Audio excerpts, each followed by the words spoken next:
compte tenu du questionnement de plus en plus fort de la société sur comment bien gérer les forêts, la notion de label de gestion durable devient de plus en plus importante pour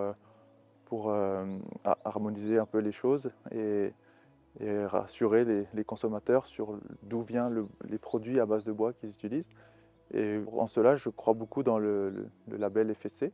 Pour être certifié déjà dans un premier temps et maintenir une certification, il faut qu'il y ait une évaluation par un tiers, par une personne externe. Cet audit il doit être fait annuellement, donc il y a une remise en question plus ou moins, pas entière, mais il y a une forme de remise en question annuelle par le biais de l'audit pour maintenir cette certification. Donc l'audit c'est vraiment la pierre d'angle du système. Globalement, le rôle de l'auditeur, c'est vraiment de vérifier, indicateur par indicateur, que l'entreprise respecte ses engagements, qu'elle apporte les preuves du respect et ou éventuellement d'identifier ce qu'on appelle des non-conformités. Notre rôle, c'est vraiment de venir vérifier la cohérence en fait, entre les engagements qui ont été pris et la mise en œuvre concrète sur le terrain. Le processus de certification est quelque chose d'assez rigoureux et en fait très structuré. Donc en fait, les étapes, c'est d'abord une préparation avant l'audit avec une prise de contact avec l'entreprise, sans doute la collecte d'un certain nombre d'informations, l'organisation de la mission d'audit. Ensuite, quand on commence un audit, ça commence toujours par une réunion d'ouverture où on va redéfinir un certain nombre de méthodes de travail, où on va vérifier le périmètre, vérifier les changements de l'entreprise. Il y a toujours ensuite une phase d'analyse documentaire, une phase de terrain qui est pour moi la plus importante et la plus essentielle parce que on dit le terrain ça ment pas ou la forêt ne ment jamais. Donc c'est extrêmement important de pouvoir avoir ce temps en forêt. Parce qu'on voit les choses en concret. Il y a la réunion de clôture où l'auditeur entérine les dernières conclusions d'audit. Alors pour être auditeur, au préalable, il faut avoir une expérience et une formation forestière. Il faut ensuite passer par un système de formation. Et ensuite, il y a toute une phase de mise en œuvre par le suivi d'un certain nombre d'audits. D'abord en tant qu'observateur, puis en prenant une part de plus en plus importante dans les audits, en devenant soi-même acteur de l'audit sous la responsabilité d'abord d'autres personnes qui ont plus d'expérience.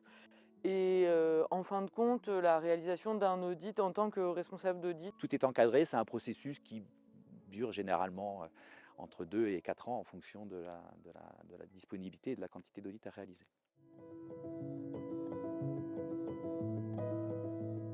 Alors pour être auditeur, d'abord il faut avoir de la personnalité je pense. Et ce qui est fondamental c'est probablement la rigueur, la capacité d'adaptation. Ça a un certain formalisme qu'il faut respecter. Donc ça peut aussi parfois être un peu fastidieux, mais c'est aussi ce qui fait la crédibilité du système. C'est important quand on est auditeur d'à la fois rester à sa place, hein, on est comme là pour évaluer.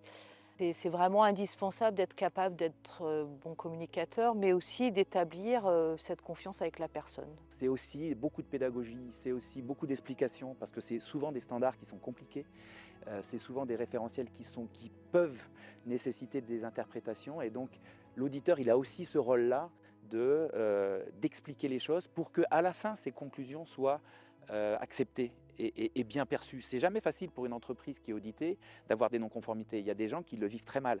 Et donc tout le travail aussi de l'auditeur à travers cette pédagogie et cette attention, c'est de le faire pour que ça se passe bien. C'est quelque chose qui demande beaucoup d'investissement en termes de temps, en termes de réflexion.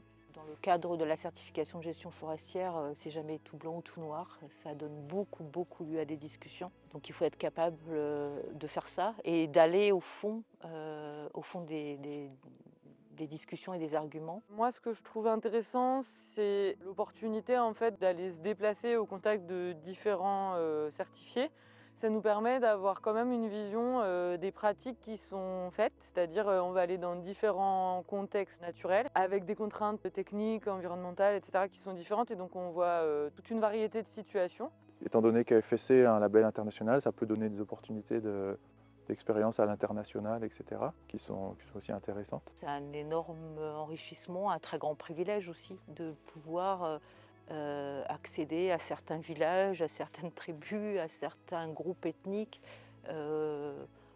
qu'on n'aurait jamais rencontrés si on n'était pas dans ce cadre-là. Et puis il y a des moments comme ça un peu magiques, des moments un peu volés qui arrivent. Ça peut être, il n'y a pas si longtemps que ça, en pleine forêt tropicale, un groupe d'éléphants qui traverse la piste. L'inconvénient, et il y en a forcément, c'est que c'est des métiers qui sont relativement stressants, il faut reconnaître, beaucoup de déplacements. Il peut y avoir un petit côté frustrant du fait que justement nous on est là pour vérifier l'application du référentiel, la compréhension des gens par rapport à ce qu'ils font, mais comme on n'est pas acteur de ce qui se fait, on n'est pas là pour nous-mêmes apporter les réponses ou mettre en œuvre des choses en fait. C'est pas notre rôle. Je dirais qu'avant d'épouser les thèses du FSC, il faut d'abord être fondamentalement un forestier, d'aimer la forêt, d'aimer son métier, d'aimer les arbres qui poussent, mais aussi d'aimer la gestion, d'aimer aussi faire des coupes, améliorer les peuplements, prendre en compte la biodiversité, choses comme ça. Et finalement, les valeurs du FSC, elles sont très transversales et elles sont très vastes et on s'y retrouve tous forcément à un moment, quoi.